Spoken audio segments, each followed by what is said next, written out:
Nós vamos então para o estudo do nosso Livro dos Espíritos, livro terceiro das Leis Morais. Esse é o nosso primeiro capítulo, Leis Divinas ou Naturais. Nós faremos o último item, Divisão das Leis Naturais, e depois também já entraremos no estudo do capítulo 2, que é a Lei de Adoração. Faremos aqui uma breve explanação sobre essas leis naturais, essa divisão. E aí, então, na Lei de Adoração, nós teremos o primeiro item, a finalidade da adoração, e o segundo item, a adoração exterior, a partir, então, da questão 647.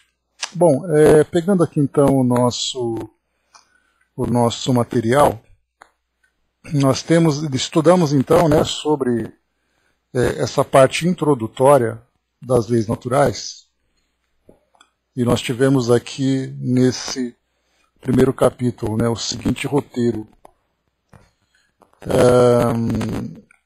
a lei divina ou natural, nós estudamos os caracteres da lei natural, o conhecimento da lei natural, falando sobre a difusão dessa lei, quem eram os principais divulgadores dela. Depois vimos aqui o bem e o mal, já que quando nós falamos sobre a felicidade ou o sofrimento, nós consequentemente abordamos também sobre o bem e o mal, o bem que nos eleva e o mal que nos leva a essas quedas que atrasam tanto a nossa evolução.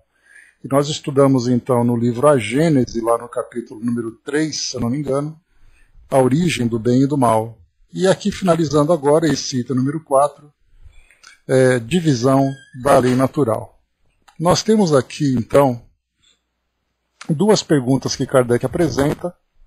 Essas duas questões tratam da divisão dessas leis, porque Kardec procurou, de uma forma didática, organizar os ensinamentos dos espíritos, apresentando para nós uma aplicação prática de tudo aquilo que diz respeito às questões morais. Então, assim como nós estudamos o Decálogo de Moisés, nós veremos daqui a pouquinho de uma forma mais aprofundada,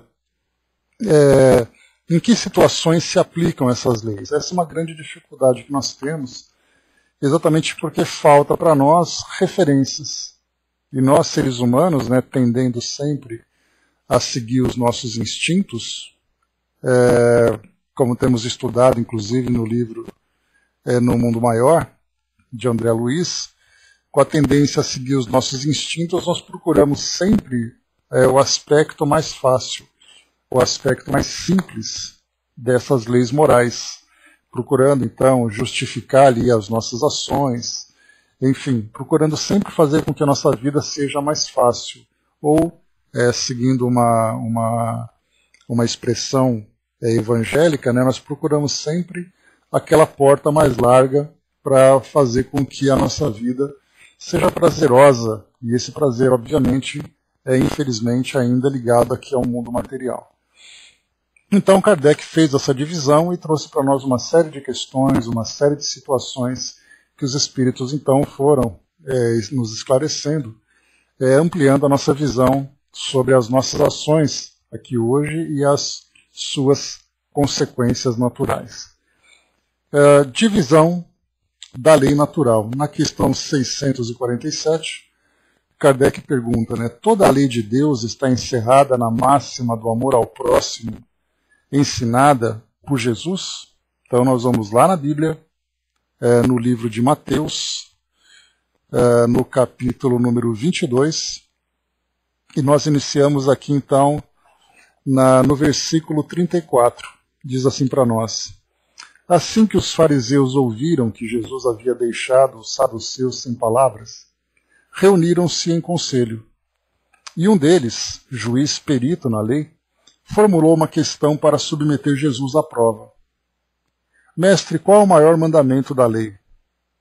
Asseverou-lhe Jesus: amarás o Senhor teu Deus de todo o teu coração, de toda a tua alma e com toda a tua inteligência. E esse é o primeiro e maior dos mandamentos. O segundo, semelhante a este, é: amarás o teu próximo como a ti mesmo. A esses 2 mandamentos estão sujeitos toda a lei e os profetas. Jesus é o Senhor de Davi. E aí então depois, segue aqui toda a passagem de Mateus a respeito desse tema. Então foi por causa dessa colocação, e aí então nós vemos como é importante a gente ter um conhecimento mínimo dos textos bíblicos, principalmente do Novo Testamento, para acompanharmos o estudo do Evangelho, por exemplo, segundo o Espiritismo, Porque quando nós falamos do estudo do Evangelho, nós temos também vários livros publicados, por exemplo, por Emmanuel, Vinha de Luz, Fonte Viva, em que as explanações de Emmanuel traz sempre como referência uma passagem do Novo Testamento. Bom dia, Gilda. Por isso, então, um conhecimento mínimo, E o que nós vemos, infelizmente, é quase que uma aversão dos espíritas pelos textos do Novo Testamento ou do Antigo Testamento. Mas nós precisamos sempre ter esse entendimento de que, primeiro, que o Espiritismo é uma filosofia que tem nas suas bases morais o cristianismo. E, portanto, temos que estudar os textos de Jesus, ainda que seja da sua forma bruta, entre aspas, para depois, então, ele ser interpretado à luz do Espiritismo. E quando eu falo para vocês uma forma bruta, é exatamente da forma com que todas as religiões cristãs acabam estudando. E em cima, ou da forma bruta, ou de uma forma, vamos dizer assim, in natura, do jeito que ela é escrita, ou do jeito que ela é traduzida. E depois, então, cada religião, cada escola faz a sua interpretação. Então nós temos, embora não tenhamos um livro escrito com esse nome, nós temos ali o Evangelho segundo o catolicismo, o Evangelho segundo as igrejas evangélicas, o Evangelho segundo o Espiritismo, porque cada uma vai fazendo a sua interpretação, vai trazendo para nós, então, a sua visão. Por isso, então, nós vemos, quando fazemos um estudo, muitos conflitos de ideias. Eu já cheguei até a reforçar sobre isso. Quando nós estudamos lá na Sala Espiritismo, NET Brasil, no estudo do EAD, do estudo aprofundado da doutrina espírita, sempre que aparecia ali uma passagem, principalmente daquelas passagens que nós, espíritas, reforçamos bastante, quando se fala, por exemplo, sobre a reencarnação, naquela conversa de Jesus com Nicodemos, ninguém pode nascer de novo, ver o reino do céu se não nascer de novo e tudo mais. E naquele estudo eu peguei 3 textos, outros 2 textos, na verdade, escritos em sites católicos e também em sites evangélicos, sobre a mesma passagem. E é interessante a gente ver como as interpretações são feitas de um modo completamente diferente, cada um seguindo a sua base doutrinária, filosófica ou mesmo dogmática.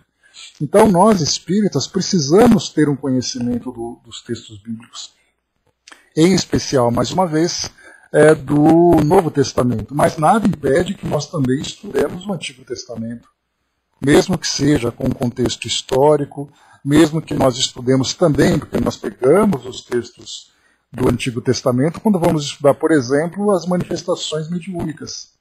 Aí rapidamente a gente vai lá para Jacó, a gente vai lá para Daniel, a gente vai lá para Moisés e rapidamente pega ali um texto dizendo, olha, lá no Antigo Testamento nós temos tal coisa. Então é importante que nós tenhamos um conhecimento sobre essas passagens para que nós façamos uma interpretação correta e não peguemos simplesmente uma frase que nos interessa tirando ela do seu devido contexto. Então, para nós aqui estudarmos o Novo Testamento é de extrema relevância. Inclusive nós temos estudiosos como o professor Severino Celestino, nós temos também Haroldo Dutra Dias, que fez ali a sua tradução, a sua versão da tradução dos textos bíblicos originais. Então, para nós também é um texto de estudo. Então, se nós fizéssemos a nossa biblioteca particular, nós precisaríamos ter ali uma Bíblia, para podermos fazer o estudo, no mínimo o estudo do Evangelho segundo o Espiritismo. Como é que nós vamos estudar o Evangelho segundo o Espiritismo se nós nem conhecemos o Evangelho? Então aqui nesse caso eu peguei para vocês o livro de Mateus, um dos evangelistas, que trouxe para nós, então, esse ensinamento de Jesus. Então, por isso, Kardec pergunta, toda a lei de Deus está encerrada na máxima do amor ao próximo ensinada por Jesus? Certamente essa máxima encerra todos os deveres dos homens entre si. Mas é necessário mostrar-lhes a aplicação, pois do contrário podem negligenciá-la, como já a fazem hoje.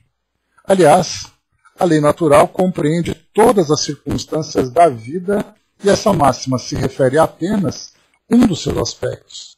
Os homens necessitam de regras precisas, e os preceitos gerais e muito vagos deixam muitas portas abertas à interpretação. Então, quando nós falamos, voltando aqui no texto de Jesus, né, quando ele diz assim, o segundo semelhante a esse é amarás o teu próximo como a ti mesmo. Então, se nós pegarmos apenas essa passagem de Jesus e fazendo uma interpretação como sendo ela a própria lei natural, a lei de Deus, nós cairíamos aqui num equívoco, porque ela mostra a relação dos homens para com os seus semelhantes. Aliás, nós veremos aqui na próxima parte, na questão 648, que vai falar sobre a divisão da lei natural em 10 partes, e os espíritos respondem a Kardec sobre a lei de Moisés. E ali na própria lei de Moisés também há uns estudiosos que se dedicam à análise desses textos, né, não apenas dos textos em si, mas da própria estrutura adotada para a elaboração da Bíblia. Nós veremos ali que metade, as 5 primeiras leis de Moisés, diz respeito à relação do homem para com Deus.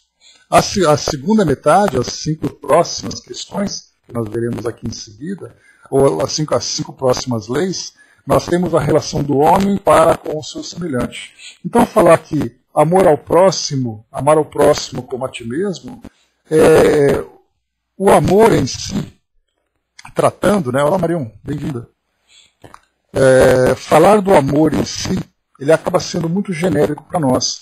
Porque, como eu já tenho falado para vocês muitas vezes, né, o amor para nós, ele ainda tem um entendimento bastante limitado. Né? O amor para nós ele é passional, o amor para nós ele é tendencioso, o amor para nós ele é ainda muito material, ele diz respeito ainda muito apego. Né? Então, toda essa interpretação que nós fazemos, ela acaba nos limitando nesse entendimento, nos afastando do entendimento do amor universal trazido por Jesus. Então, quando nós falamos amar o próximo como a ti mesmo, eu vou amar quem me interessa. Por isso, então, os Espíritos colocam para nós que nós precisamos de leis precisas, que, embora essa máxima encerre todos os deveres dos homens entre si, como foi colocado aqui, mais é necessário mostrar-lhes a aplicação. Do contrário, podem negligenciá-la como fazem hoje.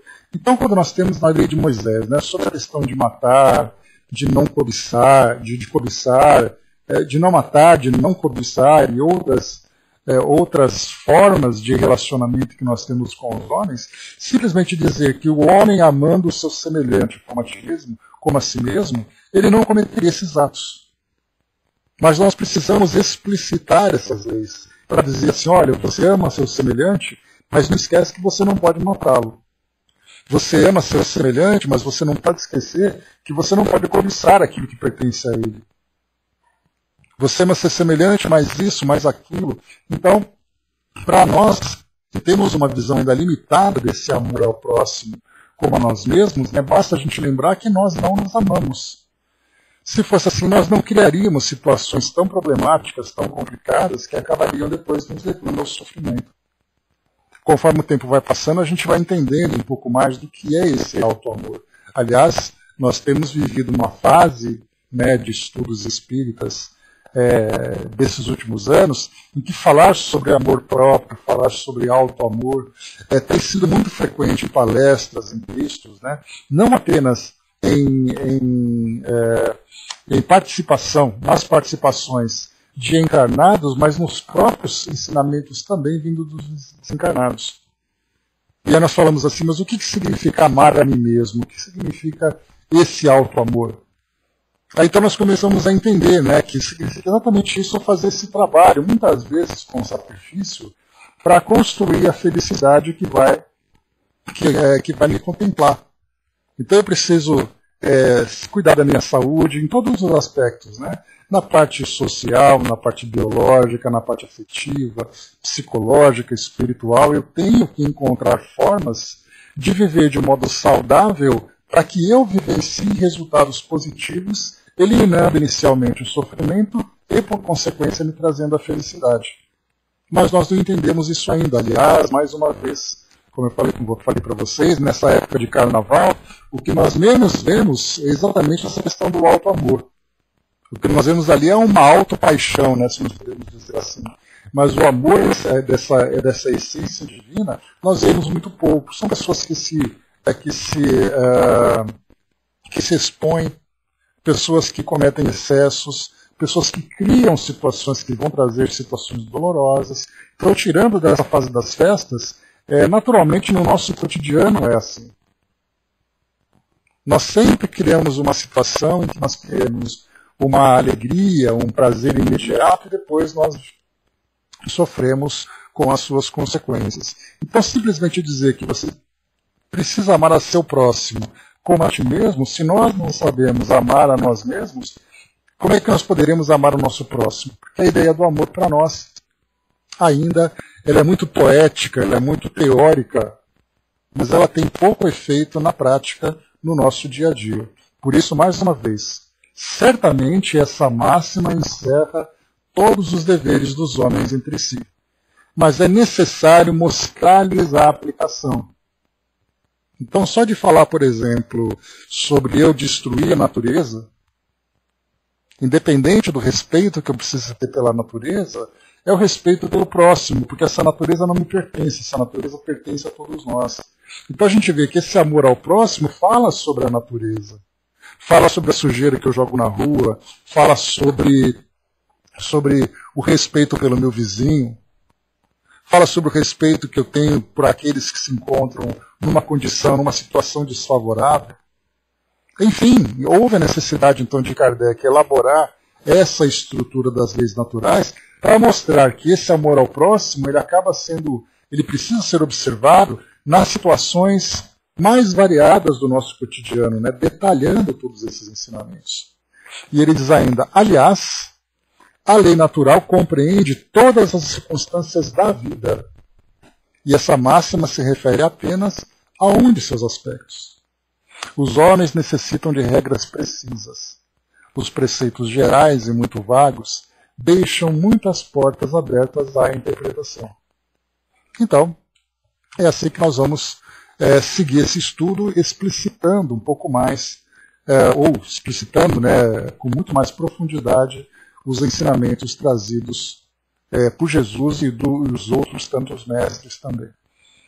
Na 648, que pensais da divisão da lei natural em 10 partes, compreendendo as leis sobre a adoração, trabalho, a reprodução, a conservação, a distribuição, a sociedade, o progresso, igualdade, liberdade e, por fim, a justiça, amor e caridade.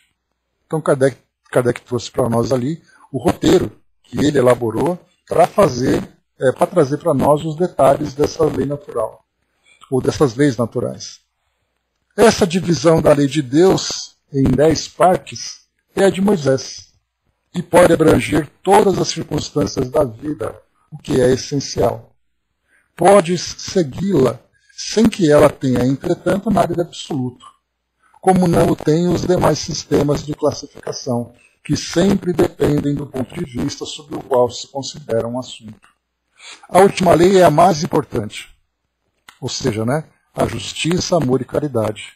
É por ela que o homem pode avançar mais na vida espiritual, porque ela resume todas as outras. Então, vamos aqui analisar com cuidado, né? Primeiro vamos entender aqui essa parte da lei de Moisés, que os Espíritos aqui trouxeram para Kardec. Nós vamos então lá para o livro o Êxodo, lá na Bíblia, no Antigo Testamento, lembrando que o Êxodo, nós temos primeiro a Gênese, né, ou o livro Gênesis, não a Gênese, né? Gênesis, que fala sobre a criação do mundo, conta a mitologia hebraica a respeito da criação do mundo, como nós temos ali outras tantas mitologias, cada uma trazendo ali uma ideia da criação do mundo e também da própria criação dos deuses e dos seres humanos, né? Então nós temos no livro Gênesis a mitologia hebraica trazendo para nós essa ideia, né, de Deus criando o mundo em 6 dias, falando sobre Adão e Eva, falando sobre o paraíso, enfim, toda aquela história que nós já conhecemos dessa parte da Bíblia, né? Então, o segundo livro, que é o Êxodo, fala daquela transição dos hebreus que eram escravizados no Egito até a Terra Prometida. Aliás, a gente lembra sempre que essa parte do Êxodo ela é estudada também pela história clássica, porque muito pouco se sabe sobre o povo hebreu em termos de elementos arqueológicos. Se nós falamos dos egípcios, por exemplo, nós temos ali as pirâmides, nós temos os hieróglifos, temos ali as imagens, tudo aquilo trazendo para nós uma representação do que foi aquele povo. Se a gente vai, por exemplo, para a Babilônia, se a gente vai ali para onde era a religião dos fenícios, onde a gente vai para a Suméria, cada um desses povos tem ali o seu local, tem ali a sua arquitetura, tem a sua arte. No caso dos hebreus, como eles eram escravizados e depois então eles passaram esse tempo de transição para se estabelecer numa nova terra, não se tem material palpável, material que pode ser estudado de uma forma objetiva pelos nossos pesquisadores, pelos nossos historiadores e cientistas. Então, esse texto do livro da Bíblia, o Êxodo, ele é utilizado pelos historiadores para falarem realmente desse período de transição, dessa relação que os hebreus tinham com os egípcios naquela época, essa viagem que eles fizeram pelo deserto até chegar naquela região do Oriente Médio. Então, quando nós estudamos ali sobre história, falar sobre os hebreus, inevitavelmente eles citam esses textos bíblicos. Porque aqui, embora que seja dessa forma muito poética, como ela é expressa, ela traz indícios, não provas, mas ela traz indícios importantes sobre a trajetória desse povo. Então aqui, durante essa transição, né, segundo aqui dizem para nós, durante 40 anos, aquela viagem pelo deserto, saindo do Egito com Moisés, que foi adotado pelo faraó. Nós conhecemos também essa história. Já virou filme, já virou desenho, já virou tudo quanto é tipo de arte, né? Contando um pouco dessa passagem. E então, durante esses 40 anos, Moisés acabou vivendo experiências bastante problemáticas com aquele povo, né? Um povo ainda bastante embrutecido, mas era um povo já monoteísta. Então Moisés, durante essa trajetória, num determinado momento, ele então trouxe essas leis, exatamente para regulamentar a forma como aquele povo deveria viver. Inicialmente, né, nós lembramos que quando nós falamos de um Deus mosaico, um Deus de Moisés, era um Deus muito severo, era a época do Senhor dos Exércitos, era a época daquele Deus punitivo que castigava, né, diferentemente daquele Deus amoroso trazido por Jesus. Mas em cada momento da história de uma determinada civilização, há a necessidade de uma determinada ideia para poder fazer com que elas se organizem, né, com que essas sociedades se organizem. Então aqui, lembrando que Moisés ele viveu, segundo esses estudos bíblicos, que não tem estudos históricos, né, que não tem ali uma precisão, ele viveu aproximadamente ali 1.200 anos, 1.300 anos antes de Jesus. Então, durante essa viagem, então, num determinado momento, vieram esses 10 mandamentos. E aqui, então, que nós temos no Êxodo, capítulo 20. Diz assim para nós. Então falou Deus todas essas palavras, dizendo: Eu sou o Senhor teu Deus, que te tirei da terra do Egito, da casa da servidão. Não terás outros deuses diante de mim. Não farás para ti imagem de escultura, nem alguma semelhança do que há em cima dos céus, nem embaixo na terra, nem nas águas debaixo da terra. Não te curvarás a elas, nem as servirás, porque eu, o Senhor teu Deus, sou Deus zeloso, que visito a iniquidade dos pais nos filhos, até a 3ª e 4ª geração daqueles que me odeiam. Eu faço misericórdia a milhares dos que me amam e aos que guardam os meus mandamentos. Não tomarás o nome do Senhor teu Deus em vão, porque o Senhor não terá por inocente o que tomar o seu nome em vão. Lembra-te do dia do sábado para o santificar. 6 dias trabalharás e farás toda a tua obra. Mas o 7º dia é sábado do Senhor teu Deus. Não farás nenhuma obra, nem tu, nem teu filho, nem tua filha, nem o teu servo, nem a tua serva, nem o teu animal, nem o teu estrangeiro, que está dentro das tuas portas.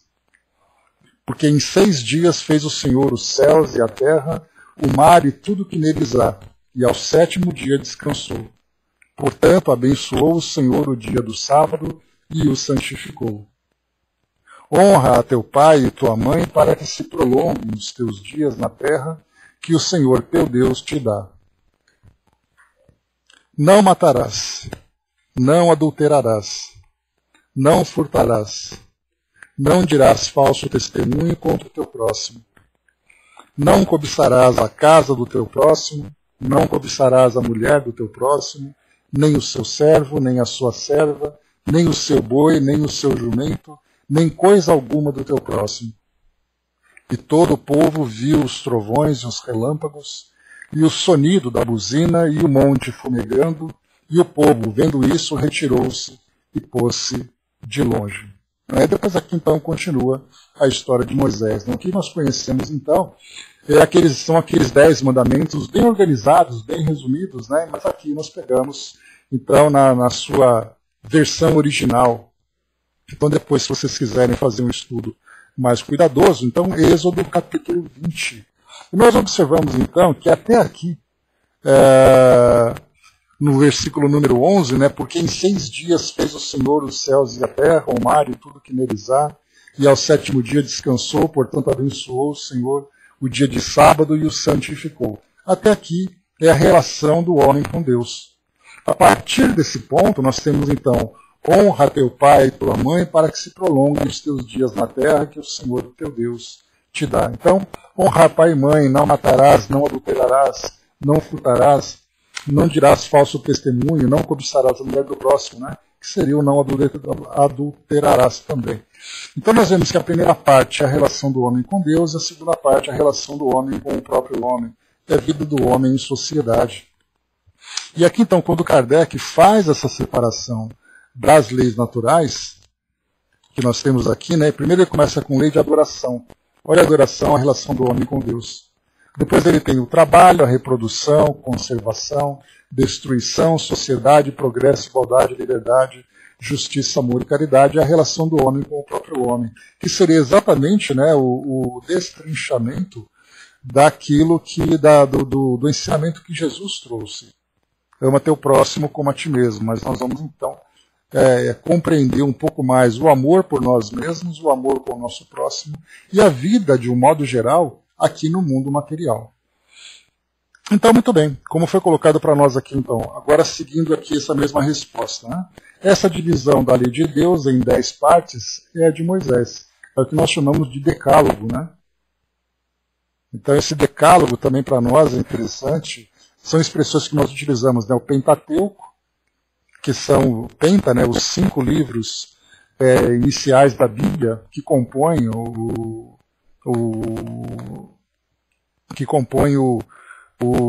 material de estudo dos dos judeus, e nós também pegamos essa mesma expressão e colocamos no Pentateuco kardeciano, como é chamado, que são os 5 livros da codificação, o livro dos Espíritos, e depois os seus desdobramentos, como é o caso do Evangelho segundo o Espiritismo, o livro dos Médiuns, o livro Céu e Inferno, e depois o livro A Gênese.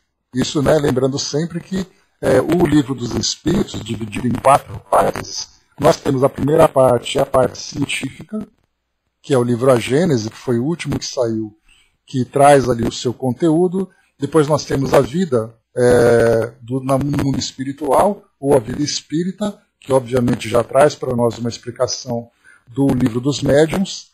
A terceira parte das leis morais, ou das leis naturais, ou dos ensinamentos de Jesus, para nós já fica bastante claro que é o Evangelho segundo o Espiritismo. E depois, justiça, amor e caridade, que é exatamente ali, esperanças e consolações, lá do nosso livro O Céu e o Inferno. Então nós chamamos de Pentateuco também, né? Mas o Decálogo, nesse caso aqui de Moisés, Kardec também utilizou essa mesma estrutura para trazer para nós essa divisão da lei natural. Então, trazendo também esses 10 capítulos, né?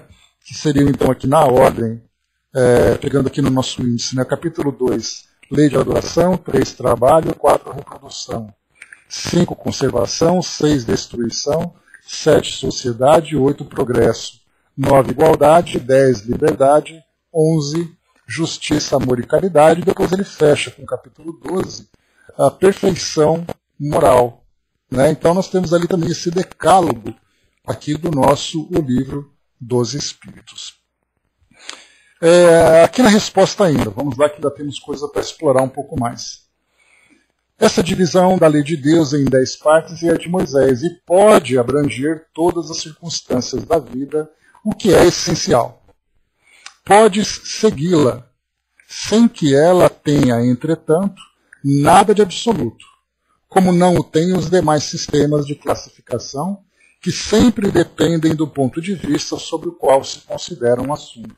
Então, essa estrutura que Kardec trouxe para nós, para essas leis naturais, é uma sugestão que ele apresentou, que os espíritos aprovaram para a organização dos ensinamentos, porque abrange, né, ou pode abranger, como ele colocou para nós aqui, todas as circunstâncias da vida. Mas quando eles dizem para nós nada de absoluto, significa que nós poderíamos apresentar uma outra estrutura, ou juntando partes, ou expandindo alguma outra parte, trazendo novas questões, para aprofundar esses ensinamentos, porque eles compõem a base do estudo dessa lei natural. Então, se nós pegarmos, por exemplo, que não interessa, os espíritos disseram que tem que ser assim. Na verdade, é uma sugestão. Kardec, como ele era pedagogo, ele tinha assim uma capacidade de esquematizar os assuntos, de organizar, colocar sempre ali num grau progressivo de profundidade, fazer separações e tudo mais, porque isso facilitava bastante o estudo. Então a mente de Kardec funcionava muito bem para essa função que ele teve de codificador, separando os capítulos, organizando os assuntos, etc. Né? Então ele apresentou para nós essa sugestão. Então, se nós tivermos ali outras formas, como eu falei para vocês, estudarmos, por exemplo, o Evangelho segundo o Espiritismo, ele pode ser estudado em outros tantos livros que tratam também de temas evangélicos. Então, eu falei para vocês, o Evangelho segundo o Espiritismo é o livro trazido por Kardec, mas e se nós pegarmos o Vinha de Luz?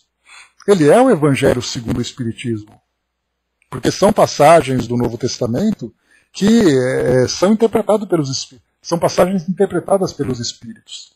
Mais Vinha de Luz, mais o Pão Nosso, mais tantas e tantas obras que vão trazendo. Caiba Chuta também trouxe uma outra interpretação, sempre analisando ali os textos, as passagens bíblicas, à luz da doutrina espírita, trazendo para nós conceitos sobre reencarnação, sobre lei de causa e efeito, sobre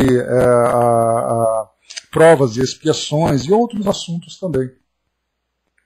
Então, se nós nos apegarmos rigidamente dizendo eu não posso estudar nada, se eu quiser estudar o Evangelho segundo o Espiritismo, eu tenho que obrigatoriamente e somente estudar o Evangelho segundo o Espiritismo, eu estou criando um sistema.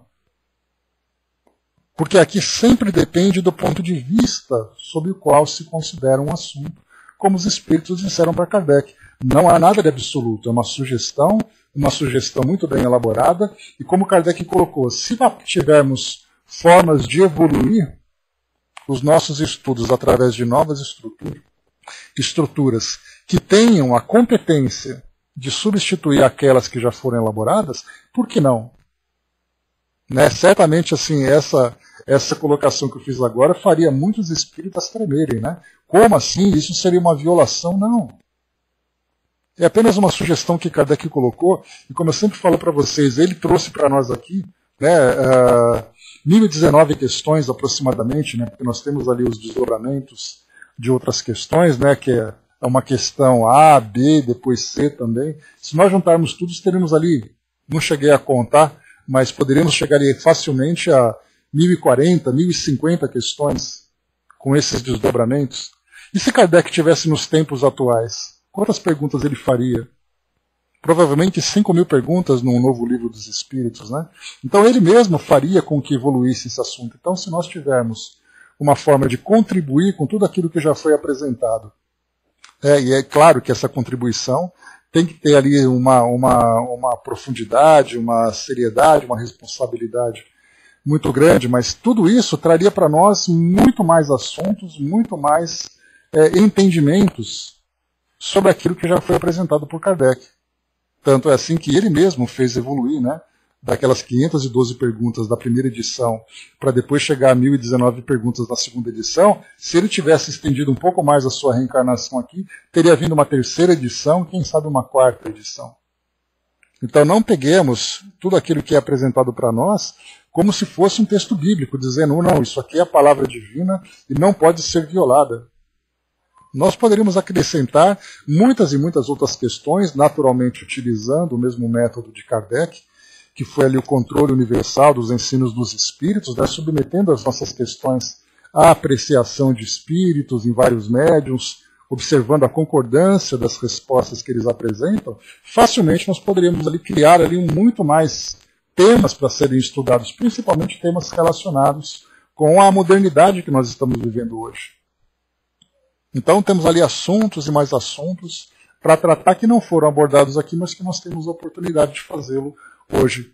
Então por isso essa estrutura que Kardec apresentou é uma sugestão. E se eu quisesse criar, por exemplo, em vez de 10 leis naturais, eu tivesse ali uma luz e pensasse numa 11ª lei. Lei do progresso, se eu colocasse lei da tecnologia, por exemplo, e apresentasse questões que dissessem respeito a esse tema de uma forma muito profunda, de uma forma muito sábia. Poderia fazê-lo também. Então, simplesmente, é uma ideia, é uma sugestão, é uma estrutura que facilita o nosso aprendizado e o nosso estudo, mas nada é absoluto. Aliás, a doutrina espírita ela é progressista, ela é evolucionista, se nós podemos dizer assim. E essa ideia faz com que ela esteja sempre se atualizando, nunca fique engessada, como acontece com os textos bíblicos. E depois ele coloca para nós aqui nessa resposta também que a última lei é a mais importante, que é essa, né, de justiça, amor e caridade. É por ela que o homem pode avançar mais na vida espiritual, porque ela resume todas as outras. Aí então nós vamos lá para o desdobramento do Livro dos Espíritos, nessa última lei, né, nessa última parte, e justiça, amor e caridade. Então esse triângulo, ou esse tripé, diz respeito exatamente a todas as ações que vão nos ajudar na nossa promoção espiritual, vão nos ajudar na nossa evolução. Aquele que age com justiça em tudo aquilo que faz, aquele que sempre tem a caridade como sendo ali o seu pilar, e aquele que trata com amor, não o amor passional, o amor material, o amor terreno, mas o amor universal, se ele consegue cumprir em todas as suas ações, consegue aplicar essas três virtudes, esses valores, certamente ele tem ali prescrito, né, a felicidade num breve momento, né, não mais demorando tanto assim, sofrendo e tropeçando. Todas as vezes que nós nos desviamos agindo com injustiça, nós criamos para nós mesmos uma resposta problemática. Cada vez que nós deixamos de agir por amor, seja por nós mesmos ou pelo nosso semelhante, nós teremos que trabalhar pela reparação. Cada vez que nós fugimos da caridade, nós vemos ali o orgulho e a vaidade imperando nas nossas escolhas, nas nossas ações. Então é o que os Espíritos colocam para nós. Mas nós veremos então, se nós todas as vezes que nós agimos dessa forma, nós conseguimos aplicar em todas as demais leis. No trabalho, por exemplo, se eu trabalho com justiça, o que significa trabalhar com justiça? Responsabilidade, cumprindo com os meus compromissos, pensando sempre naqueles que trabalham comigo e dividem o mesmo espaço, a confiança que o meu empregador tem em mim. Se eu falo sobre reprodução, é a mesma coisa, porque nós envolvemos a sexualidade e estudamos um capítulo lá no Mundo Maior, naquele capítulo número 11, falando sobre sexo, né, tudo que diz respeito às problemáticas que nós criamos envolvendo a sexualidade. Então, igualdade é a mesma coisa. Como é que nós podemos falar sobre igualdade sem amor ao próximo? Então, essas três acabam, como foi colocado para nós, resumindo todas as demais. Mas as outras são necessárias, né, os outros capítulos são necessários exatamente para que a gente possa fazer uma aplicação dessas leis no nosso dia a dia, no nosso cotidiano. Então, muito bem. Dessas duas questões, nós conseguimos então aqui conhecer um pouco mais dos ensinamentos de Jesus e daquilo que Moisés trouxe para nós. Né? Aliás, tem um livro bem interessante, escrito lá publicado pela editora Celde, não me recordo agora o nome do autor, Sérgio José Leal. Eu esqueci o primeiro nome dele, mas eu lembro que o sobrenome é Leal. Ele publicou um livro chamado As Três Revelações. Um livro muito interessante. Então ele traz a primeira revelação trazida por Moisés, depois a segunda revelação trazida por Jesus e a terceira revelação trazida por Kardec, ou trazida pelos Espíritos, na verdade. Né? E aí então ele vai falando, né, sobre a importância de cada trabalho, contextualizando o período, né, e os ensinamentos que foram trazidos. Então, nesse livro, né, para quem gosta e para quem se interessa por esse tema, é uma ótima sugestão. Então, muito bem. Então, tivemos ali Jesus e depois Moisés, os dois participando. Né? Se nós não estudarmos a Bíblia, para entendermos exatamente quem são essas personagens, nós ficaríamos, né? Pois é, né? Moisés falou, Jesus falou, mas quem é Moisés, quem é Jesus? Então, fica aí o ensinamento também para nós de lembrarmos que a Bíblia é um livro que deve compor a nossa biblioteca particular. Muito bem. Saindo então do primeiro capítulo, que trata das leis naturais, das leis divinas ou naturais, nós vamos agora para o capítulo número 2, lei de adoração. E logo na primeira parte, lembrando que a lei de adoração ela é dividida em 6 itens. Finalidade da adoração, a adoração exterior, a vida contemplativa, da prece, falando sobre politeísmo e falando sobre sacrifícios. Nós veremos aqui também muitos ensinamentos que os Espíritos trazem a partir das questões que Kardec apresenta, que dizia respeito à época em que ele vivia. Então, muitas colocações que ele traz eram temas muito específicos daquele período e até mesmo, né, nem sempre era da sua região. Então, são detalhes que Kardec traz do seu cotidiano. Por isso que eu falei para vocês que se nós fizéssemos um outro livro dos Espíritos e começássemos, então, a apresentar questões a partir do nosso ponto de vista, muitas questões seriam acrescentadas porque dizem respeito à época em que a gente vive.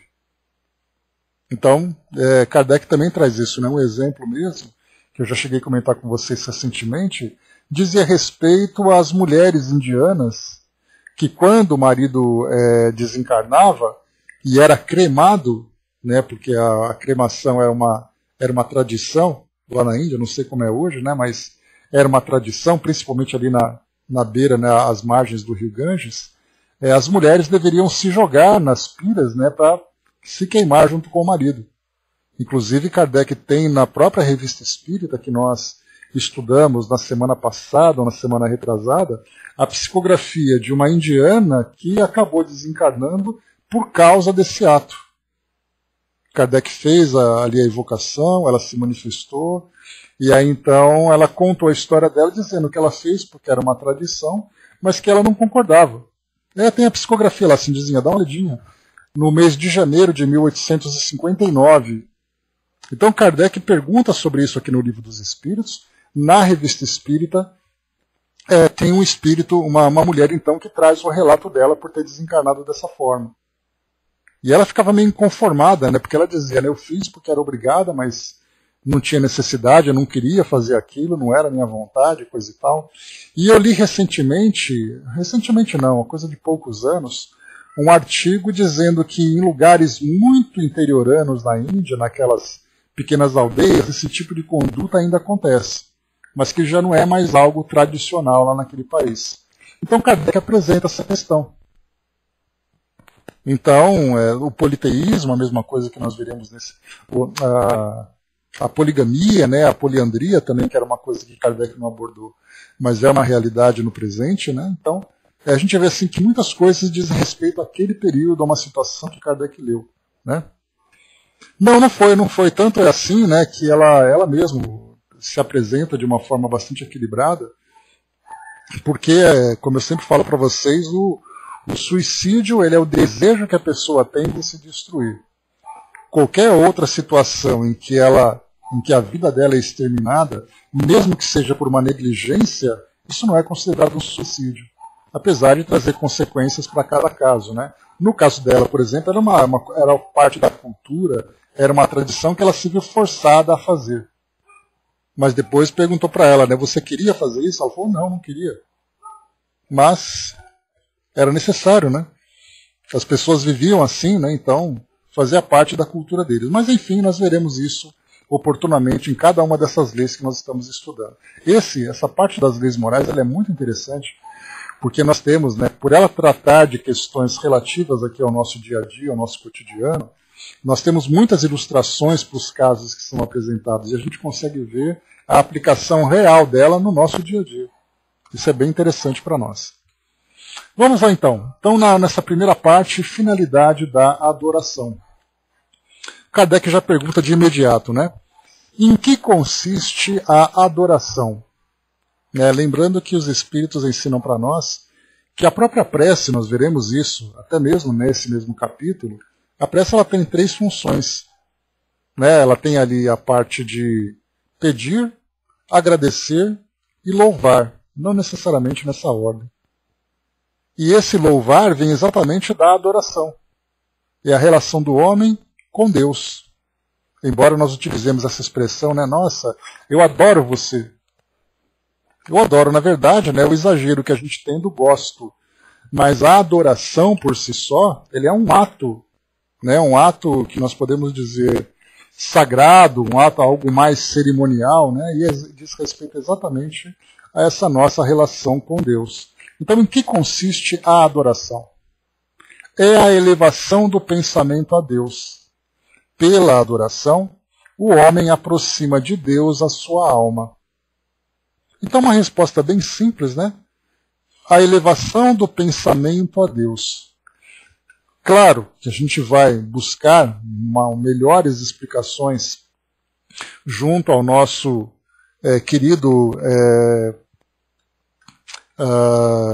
Miramês, que lá no Livro dos Espíritos comentado, ele traz para nós uma explicação bem interessante a respeito da adoração.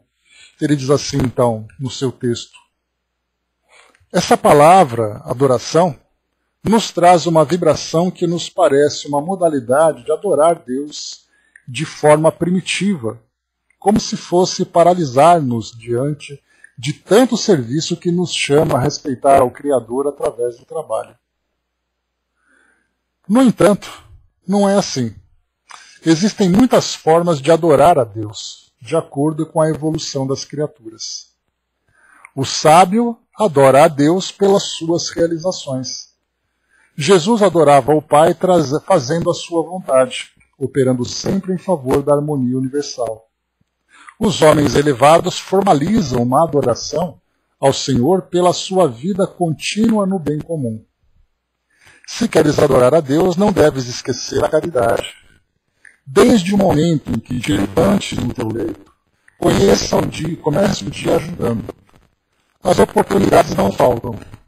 Não deixes de orar pela tua compreensão em todos os minutos em que estiveres em contato com os teus semelhantes, para nunca perder a paciência diante de tantos problemas que sabemos existir. Faze-te surdo quando ofendido, não revidando com as mesmas armas do ofensor. Continua compreendendo todas as oportunidades que vêm ao teu encontro para purificar teus pensamentos. Os impulsos de fazer justiça que nascem dentro de ti, não deves alimentá-los. Se desejas adorar a Deus, não podes ter ódio de ninguém, pois todos e tudo somos obra dele. Se desejas adorar ao seu Senhor, que é teu dever, não faças justiça com as tuas mãos, que elas te foram dadas para o aperfeiçoamento da alma. Se queres adorar ao Pai que está nos céus, da tua consciência, procura alegrar os tristes, dar pão a quem tem fome, vestir os nus e visitar os encarcerados, pois eles são teus irmãos em Jesus, filhos do mesmo Pai. A adoração é movimento no bem. O significado, como era compreendido no passado, já passou. Ele vibra em outra dimensão de entendimento.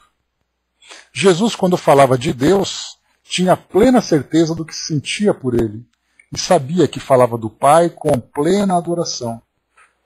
Anotou João, no capítulo 7, versículo 29, o que o Mestre dizia: Eu o conheço porque venho da parte dele e fui por ele enviado. É muito importante para todos nós essa afirmativa de Jesus. Podemos adorar a Deus pelos processos ensinados por Jesus, em amá-lo sobre todas as coisas e ao próximo como a nós mesmos. Tudo é válido, desde quando espiritualizemos todos os nossos atos, movidos por amor, dentro daquela pureza pureza que a consciência eternizou no bem universal. Todos os povos tinham e têm seus meios de adorar a Deus. Aos espíritas, devemos dizer que devem elevar seus pensamentos ao Criador, com amor e sinceridade, mas que devem, pelo maior tempo, adorá-lo pelo trabalho elevado, pelos pensamentos solidificados no amor e pelos gestos de caridade. Se estiveres lendo um livro digno de ser lido diante de Jesus, estarás adorando a Deus, por estares ajudando na construção do bem e da verdade. Não percas tempo como os antigos, de paralisar-se em adoração, dias e mais dias, esperando dos céus as bênçãos do Criador. O progresso das almas nos leva a crer, sem que possamos voltar atrás, que podemos adorar a Deus com mais eficiência nas mais altas realizações, de modo ensinado por Jesus. Esse é, pois, o maior objetivo da adoração: adorar ao Pai em espírito e verdade.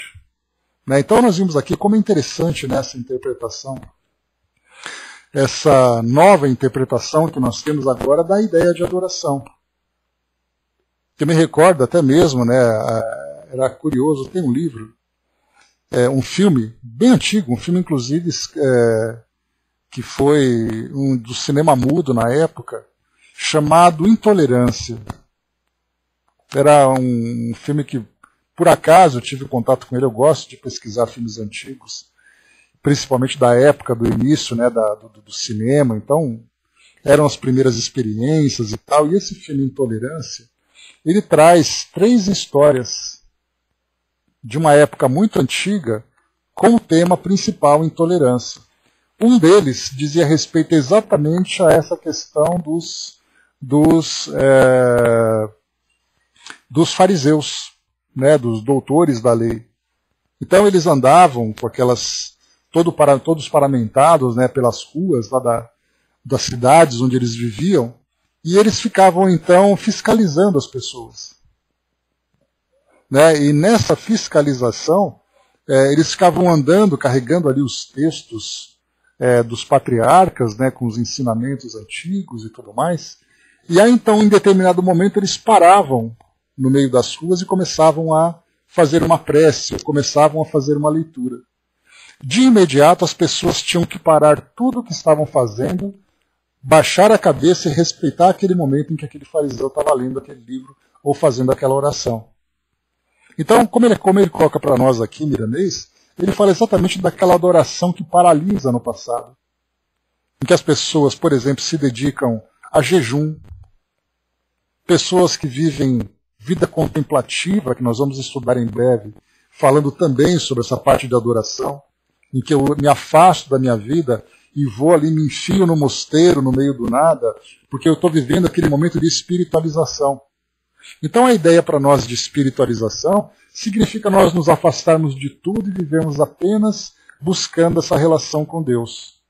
A adoração é a mesma coisa. Significa um ritual, um cerimonial que eu realizo para buscar Deus. Mas como coloca aqui Miramese, ele chama a atenção especialmente de nós espíritas, falando exatamente sobre os gestos, né, de amor e caridade. Porque essa é a melhor forma de adoração. Aliás, eu sempre comento com vocês uma expressão que eu gosto muito de usar, né, que em vez de nós vivermos em preces, buscando conexão com Deus, nós temos que viver num estado de prece. E esse estado de prece significa exatamente isso. Nós vivemos de uma forma ativa e produtiva, sempre pensando, né, e trabalhando a partir daquilo que nós recebemos do mundo espiritual, em termos de dom, em termos de habilidade, em termos de oportunidades, em termos de trabalho, de construção do ambiente onde nós estamos, mas principalmente de transformação de nós mesmos. Então esse estado de prece, essa postura de adoração, ela tem que ser ativa e não passiva, como muitos imaginam, ou como muitos de nós imaginávamos até agora. Então esse trabalho ativo de sempre pensar, eu faço o bem porque o mundo precisa do bem. E eu sou um agente do bem também, ainda que seja um agente imperfeito, com tantas limitações, com tantas dificuldades, mas as minhas intenções, e de intenções o inferno está cheio, nós temos que fazer as nossas intenções se transformarem em trabalho, se transformarem em atitude. Aí sim é a adoração. Porque é o que nós vemos, né, quando nós falamos sobre pessoas religiosas, pessoas arreligiosas e pessoas até mesmo ateias, né, lembrando que o religioso é aquele que é adepto, seguidor de uma religião. O arreligioso é aquele que tem uma relação com Deus, independente de qualquer religião, de qualquer instituição humana, vamos dizer assim. E o ateu é aquele que não crê em nada além da matéria, incluindo Deus aí nesse caso. Mas aí nós perguntamos, né, como é muito comum, principalmente dentro das crenças das escolas mais ortodoxas, pensarem assim, né, aquele que não acredita em Deus é um indivíduo que vai para o inferno. Né? E eu sempre comento com vocês que se o indivíduo não acredita em Deus, ele também não acredita no diabo. Né? Porque é aquela ideia, se você não acredita em Deus, você é uma pessoa má. Você é uma pessoa que faz o mal, você é uma pessoa que comete pecados. Né? E na verdade, aquele que não acredita em Deus é simplesmente aquele que não aceita as ideias que são... aqueles que não aceitam as ideias que são difundidas pelas instituições humanas a respeito de Deus e do mundo espiritual, seja lá por que motivo for. Mas não significa que não exista o bem dentro dele. Aliás, muitos indivíduos vivem plenamente o bem nas suas atitudes mais comuns, vivem em adoração sem sequer se darem conta disso. E depois, no plano espiritual, o seu problema vai ser simplesmente aceitar-se na condição de espíritos e compreender a existência dessa inteligência superior. Porque as suas ações não são motivos de preocupação. Porque tudo aquilo que ele fez foi uma adoração. Foi o trabalho no bem, foi um trabalho de transformação, foi um trabalho de caridade, independente de qualquer crença. Então, no mundo espiritual, o único trabalho que ele vai ter vai ser de acordar e perceber que já não está mais no corpo físico. Porque toda a parte moral, ele conseguiu se desenvolver muito bem através das suas atividades. Por isso, então, a gente lembra sempre, né? Imagine, então, se ele tivesse a convicção da existência de Deus e vivesse em função dessa convicção. Aí nós teríamos entre os ateus, Chicos Xavieres, Madres Teresas, e dentre os outros, Gandhis, né? Gandhis e tantos outros nomes. Porque ele vive exatamente isso. É uma adoração sem se dar conta. Porque ele faz o bem porque é um princípio que existe dentro dele.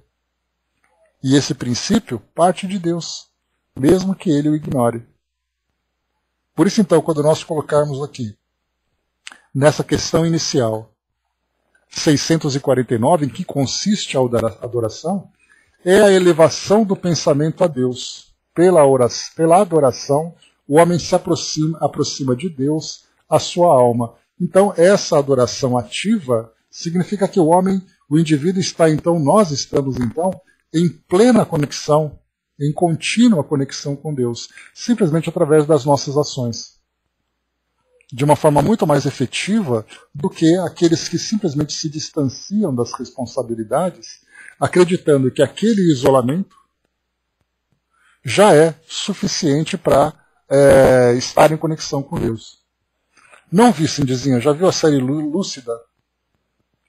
Por mais contraditório que possa parecer, é uma série que faz a gente compreender Deus sem aquela coisa dogmática que a história das religiões passou pra gente. Vou procurar, Cindizinha, Lúcifer? Ah, Lúcifer, né? Tá. Né? Então, assim, interessante. Né? Tá aí a sugestão da Cindizinha, porque é importante a gente ter essas perspectivas diferentes sobre o mesmo ponto, porque a nossa educação religiosa ela sempre fez com que nós tivéssemos uma visão muito restrita, analisando tudo aquilo a partir desse ponto de vista. E aí então, quando nós começamos a buscar novas interpretações, certamente o nosso repertório, né, aumenta muito mais. A Marião colocou para nós, né, adorar a Deus é a prática do seu evangelho, e não o tempo que passa dentro de um templo. Penso assim. A gente vai ver um pouco mais, Marião, sobre essa questão depois da adoração, que a gente vê que aqueles que trabalham e vivem essa adoração de uma forma plena, através de atividade, é aquele que já atingiu a compreensão. Mas muitas vezes nós temos aqueles que ainda precisam desse momento. E aí o que nós vamos analisar é exatamente a intenção que o indivíduo tem. Porque Deus nos julga pelas nossas intenções. Né? Então tudo aquilo que eu faço, mesmo que, por exemplo, eu preciso dessa adoração, então eu vou naquele templo religioso, eu vou me ajoelhar, eu vou segurar um objeto sagrado, eu vou ter determinada postura de adoração a Deus. Então, na verdade, é assim, qual é o sentimento que me move para fazer aquilo? Naquele momento, dado o meu estágio evolutivo, aquilo para mim é importante. Mas é obviamente que somente aquilo, né, mostra uma limitação, ainda uma incompreensão da realidade espiritual e da minha relação com Deus. Mas eu faço de boa vontade. Conforme o tempo vai passando e eu vou me esclarecendo e amadurecendo, aí então eu começo a agir de uma forma diferente. Então não é uma simulação, não é uma falsidade que nós vemos ali. É sincero, embora seja imaturo. É o que nós vemos, por exemplo, né, nesse fim de semana, assistindo ao Globo Rural, né, passando domingo de manhã, mostrava, né, paralelamente ao carnaval, né, as festas de carnaval que aconteciam pelo Brasil afora, nós tínhamos ali algumas festas religiosas também. Então eram aqueles grupos, né, de homens, mulheres, crianças, que carregavam estandartes religiosos, que faziam, né, tinham aquelas caravanas que seguiam pelas ruas, com cânticos religiosos, com roupas e tudo mais. E eu olhava aquilo, né, e pensava assim, poxa vida, né, mas é de uma simplicidade com que eles agem, né, através desses rituais, é a forma que eles têm de adoração, é a forma que tem de louvor. E quando nós vamos observar ali, nós temos ali muitos agricultores, pessoas muito simples, né, que trabalham na lavoura para tirar o sustento, né, então são espíritos que estão buscando a sua evolução naquele momento, naquele local, daquela forma. Assim como nós vemos, né, muitas vezes festas religiosas que acontecem em rios, que acontecem em mares, né, as pessoas vão às praias, ou vão às igrejas, vão para determinados lugares, fazerem ali o seu momento de adoração. Para eles é importante.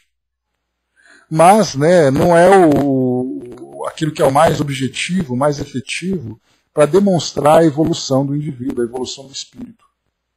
Então cada um tem seu momento, né? Então, para nós que temos a oportunidade, pelo menos, de ter esse entendimento, de ter esse conhecimento, da melhor forma de viver essa adoração, essa relação com Deus, nós podemos pôr em prática. Se nós vamos conseguir agora é outra história.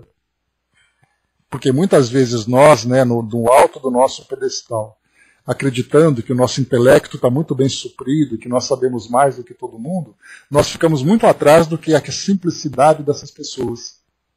Como Jesus dizia naquela passagem do Evangelho, deixai vir a minhas criancinhas, porque ele falava exatamente da ingenuidade. Muitas vezes uma prática ingênua, ela tem muito mais valor do que essa suposta sabedoria que nós ainda queremos praticar. Então cada um tem seu momento. Se essa prática ingênua, porém sincera, se desenvolve para uma prática efetiva, para uma prática realmente construtiva e com conhecimento daquilo que está se fazendo, é um espírito que evolui rapidamente. Mas se ele fica paralisado nessa adoração, como o Miramês trouxe para nós ali, aí então ele precisa do tempo dele ainda de amadurecer, de se esclarecer. Então, para nós, a resposta está clara. Bom dia, professor. Seguindo um pouquinho mais para a gente poder finalizar aqui rapidamente. Então, 650. A adoração é o resultado de um sentimento inato ou produto de um ensinamento? Sentimento inato, como o da divindade. A consciência de sua fraqueza leva o homem a se curvar diante daquele que o pode proteger. Então nós vemos assim que, assim como a adoração, como também com o entendimento sobre a divindade, é algo natural para nós, aquele que age do contrário, sem essa adoração e sem o reconhecimento da divindade, na verdade ele age contra a sua própria natureza. E até mesmo para esse tipo de ação ele tem ali o seu motivo. Como eu falei para vocês, grande parte daqueles que se consideram ateus, assim se torna por causa de uma discordância das instituições humanas. Porque nós vemos, né, as instituições humanas que têm esse objetivo de educar o espírito, com essas escolas, são regidas por homens também frágeis. Aí você vai falar assim, eu vou me conectar com Deus. Aí eu vejo na televisão pedofilia, vejo ali abuso de poder, vejo ali a corrupção, a ganância de representantes de instituições religiosas.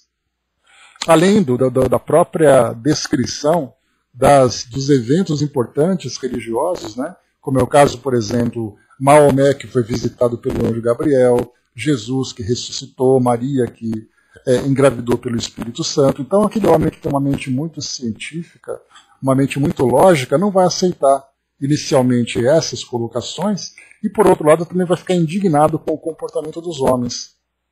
Então, ele vai, na verdade, negar a sua própria natureza, mas não que a sua natureza seja imperfeita, que o conecta com essa força superior. É ele que recusa aceitar aquilo que o mundo apresenta para ele. É interessante essa mudança esse modo de pensar. Porque, na verdade, esse ateísmo é um protesto, é uma rejeição daquilo que a sociedade hoje apresenta. Mas ele tem dentro de si exatamente isso. Existe algo maior do que ele. Existe algo que o criou. Que ele vai chamar inicialmente de natureza, né? Porque por ser ateu, ele vai se acreditar como sendo o resultado de um evento natural, da natureza, da evolução e tudo mais.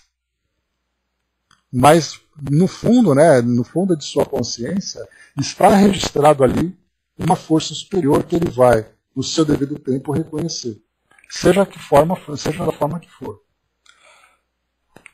Então, inicialmente, é um sentimento inato esse de adoração. 651. Houve povos desprovidos de todo sentimento de adoração? Povos desprovidos, quer dizer, uma comunidade inteira que deixa de acreditar, deixa de ter esse sentimento de adoração? Não, porque jamais houve povos ateus. Todos compreendem que há, acima deles, um ser supremo. O que nós vemos, então, são indivíduos que se manifestam, mas nunca povos. E nós vemos essa força inata nas manifestações dos povos mais primitivos, que já começavam a procurar essa conexão com Deus de uma forma natural, seja de que forma for, ainda que equivocadamente, né? Por exemplo, através de sacrifícios, através de rituais. Mas eles já tinham seus símbolos sagrados, né? Ainda que fosse, né, como eu já comentei com vocês no documentário A História de Deus, que foi produzida pelo Discovery Channel, nós temos ali no começo o estudo de pinturas rupestres dentro de uma caverna. E ali numa dessas pinturas tinha uma mão, o desenho de uma mão. Não a mão desenhada, mas aquela mão que foi colocada na parede, e sopraram aquela tinta produzida, né, por plantas, e aí então ficava aquele contorno de tinta com a mão. E aí então os antropólogos, os arqueólogos, interpretavam então essa mão como sendo o homem buscando a conexão com o ser superior, que ele entendia como sendo a natureza. Então nós tivemos ali adoração ao sol, adoração à terra, adoração à natureza, adoração aos fenômenos. O homem sempre buscou esse algo mais, porque ele se via muito pequeno diante de algo tão poderoso. E é uma forma de adoração que ele tinha. Agora, aquele indivíduo, quando ele começa a desenvolver o seu intelecto e ele começa a rejeitar essas manifestações, ele vai contra a sua própria natureza. E para finalizar, 652, pode-se considerar a adoração como tendo sua fonte na lei natural? Ou seja, a nossa relação com Deus é algo natural dentro de nós, que nós buscamos? A resposta, ela faz parte da lei natural, porque é o resultado de um sentimento inato no homem. Por isso a encontramos em todos os povos, embora sob formas diferentes. Então, quando nós pegamos livros de história, principalmente livros de história clássica, história antiga, aquela primeira fase da história, e nós vamos estudar sobre determinados povos, inevitavelmente nós pegamos sobre economia, estrutura social, economia, estrutura social, administração, cultura e religião. E aí então vai falar quais são os objetos de adoração, quem eram os seus deuses. Desde as sociedades mais primitivas, nós vamos então encontrar esses símbolos sagrados. E interessante porque nós vivemos, por exemplo, pegamos aqui na América Antiga, pegamos na África, pegamos na Oceania, na Ásia, na Europa, em todos os continentes, estudando os povos mais antigos, nós veremos ali lugares religiosos, símbolos religiosos, práticas, rituais religiosos. Porque isso é natural. Então faz parte da lei natural. Nós naturalmente buscamos essa conexão. Quando nós então resistimos, é porque a nossa inteligência, a nossa razão, procura uma forma mais lógica desse entendimento. Se não entendemos agora, porque nós vemos com muita frequência, né, grandes mentes brilhantes aqui do nosso tempo, do nosso mundo contemporâneo, né, se vangloriarem de serem ateus. Não, eu não sou. Eu não tenho religião nenhuma, eu sou um cientista. E aí, como eu sempre brinco, né, eu queria ser uma mosca fluídica para ver ele acordar no mundo espiritual e perceber-se fora da matéria. Né? Então, mas cada um no seu tempo, né? Então, aos poucos a gente vai melhorando. E até mesmo nós, que hoje temos a nossa forma de adoração, com o tempo nós vamos buscar um aperfeiçoamento. Essa adoração de um modo mais verdadeiro, de um modo mais puro, de um modo mais sincero, de um modo menos material e muito mais espiritual. Nós estamos nessa fase de aprendizado também. O nosso entendimento vai se clareando, mas o nosso comportamento nem sempre segue essa clareza, esse esclarecimento. Então, meus amigos, encerrando por aqui o nosso estudo de hoje, nós terminamos então a divisão da lei natural, o item número 4 do primeiro capítulo, sobre a lei divina ou lei natural, e depois aqui iniciamos o capítulo 2 sobre a lei de adoração, esse item, a finalidade da adoração. Né? Então, algumas ideias que nós trocamos aqui sobre essa passagem, mas eu acho que aquele texto de Miramês ele já trouxe para nós o esclarecimento completo, né, do que consiste exatamente na adoração e na forma como nós devemos vivê-la. Né? E, naturalmente, também, como eu disse para vocês, muitas vezes o indivíduo vive em plena adoração pelas suas atitudes, pelo trabalho que realiza, sem qualquer conexão com Deus, pelo menos na sua mente. Eu sou ateu, não acredito em nada, mas eu acredito no bem. Ótimo. Ele está adorando sem saber. Só precisa depois ligar aquele interruptor que foi temporariamente desligado, que rapidamente ele estabelece aquela conexão que ele perdeu. Mas ele já se fazia, né, já se mantinha ligado diretamente a Deus. Próximo tema que nós vamos estudar, então, no item número 2, a adoração exterior. Também é bem interessante da gente ver, bastante coisa para conversar, porque a adoração exterior é o que a gente mais vê hoje, né? Como eu comentei com vocês agora há pouco, essas manifestações festivas, né, que nós vemos nas pequenas cidades, até mesmo em grandes cidades, né, mas que são manifestações religiosas, essa é uma adoração exterior. Como é que nós devemos observá-la?